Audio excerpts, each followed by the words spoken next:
Here's something I haven't seen since I was a kid. Thunderbirds.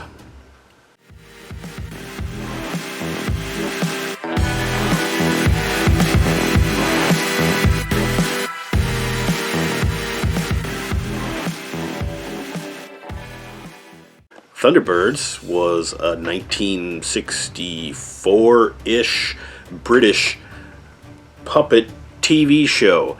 It was a sci-fi show. It had to do with like super planes and the International Rescue Force. These guys right here, these here puppets. I don't know if anybody else remembers this, but I used to see this all the time in reruns when I was a kid, and I always thought it looked super neat. Action adventure kind of show, and there's not a lot of humor in it, but man, is it cool looking. Like, well, the marionettes, I mean, they move pretty human-like. They're relatively convincing. I mean, they're obviously puppets, but it's amazing the level of detail in the backgrounds and their outfits and the scale of everything. Everything is made to scale for these puppets, and it's pretty remarkable, actually, what they were able to do in 1964.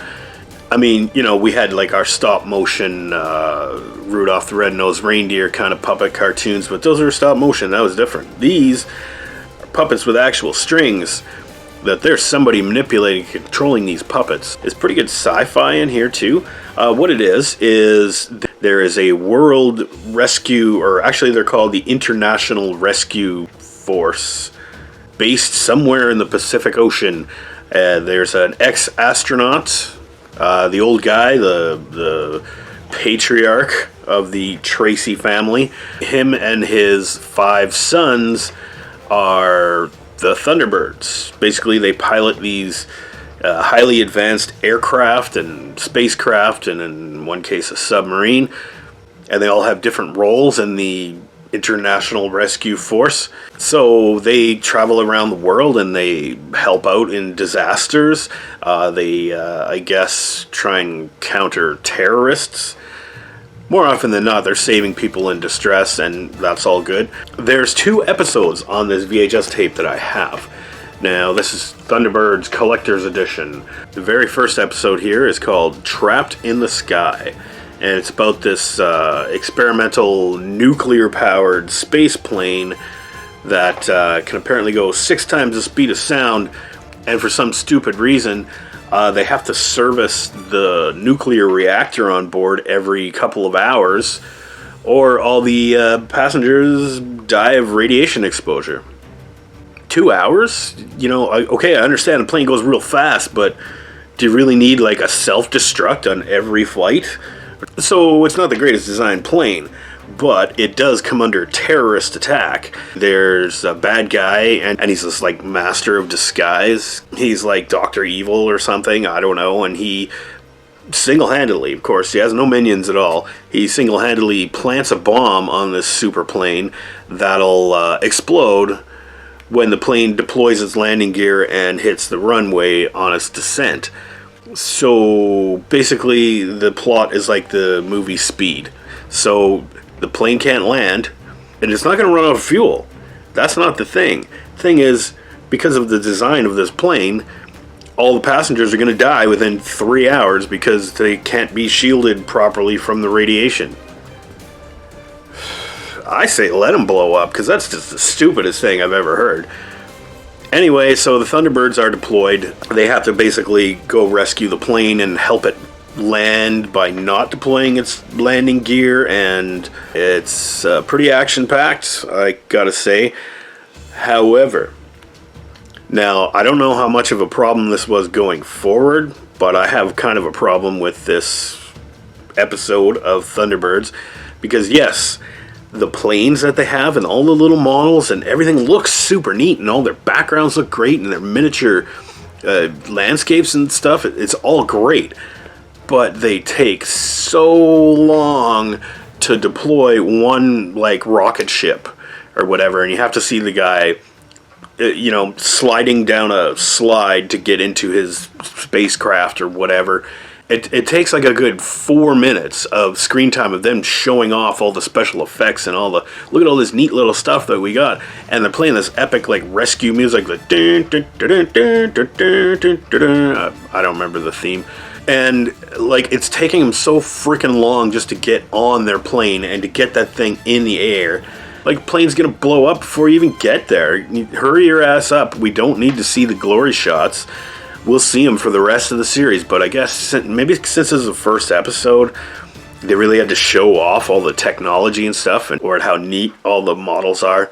Okay, whatever. So they finally get there, and they help the plane land, and they prevent it from blowing up.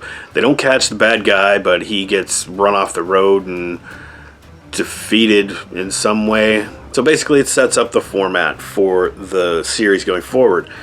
Now the second episode is called City of Fire. Now here's another what were they thinking kind of design thing. There is, in the middle of nowhere, I don't know, I'm assuming it's supposed to be in America somewhere, there's this giant shopping mall.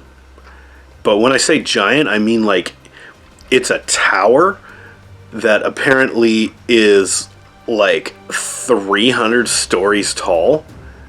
Oh, by the way, this is all supposed to be set in like the year 2060 or something like that. But 300 stories? Current tallest building in the world is really only like 130, 129 stories, something like that. Now, can you imagine that? And it's also supposed to house, you know, thousands and thousands and thousands of people.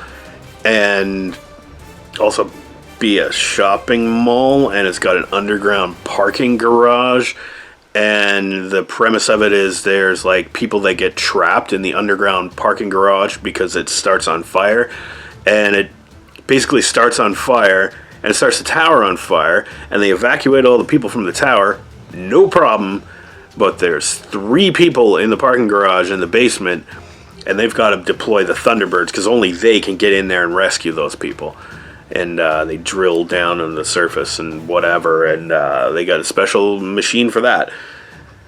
So that's all well and good, and we get to see cool puppets and cool models and everything, and it's kind of dramatic, actually, and it's not a bad episode. But it's like, why did you need to have a 300-story tower that can be immediately evacuated? Like, why did that even have to be part of the story? Couldn't it just be like, okay, it's like, I don't know, West Edmonton Mall or something, and the parking garage starts on fire there and 3 people are trapped? Well, it had to be extreme, I guess. So, and they had to show off their models and their puppets, and yeah, I mean, it's alright. Anyway, the Thunderbirds as a whole, I think, is kind of a cool concept. Like, I mean, it's just neat watching the little planes launch and everything, and I mean, there's lots of explosions and fire, and it's kind of exciting.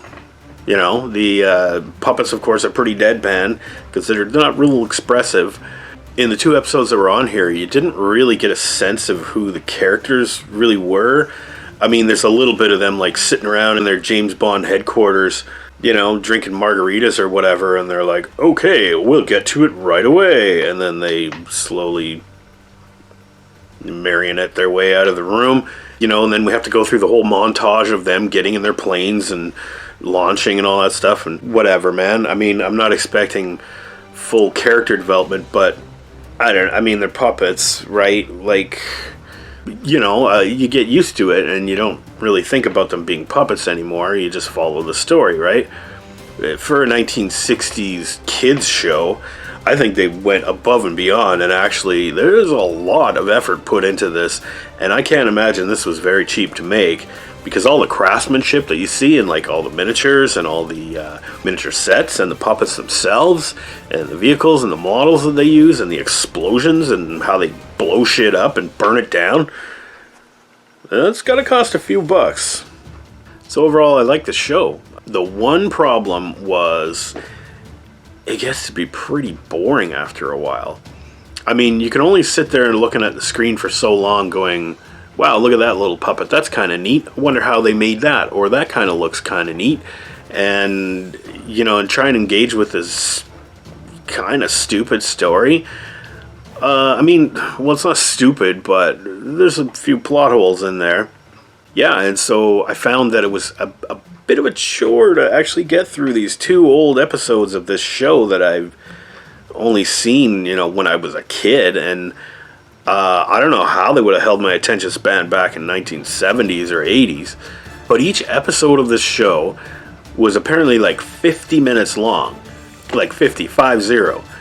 And I know they were both full length on this video cassette. So you're looking at almost 2 hours. They could have been wrapped up in 10 minutes. Like, there's a lot of really draggy parts. And it was just like the pacing of it is super slow. But it's nice to look at. It's cool. So I guess overall I'd have to give this particular video cassette of Thunderbirds, the collector's edition, I'll have to give it like a B-. It's in B territory because, hey, I remember this. It's got nostalgia value for me. It looks super neat. I like this kind of thing. But the minus because it just got so fucking boring by the end of it. So yeah, B-. So until next puppet show, have a good one out there, everybody.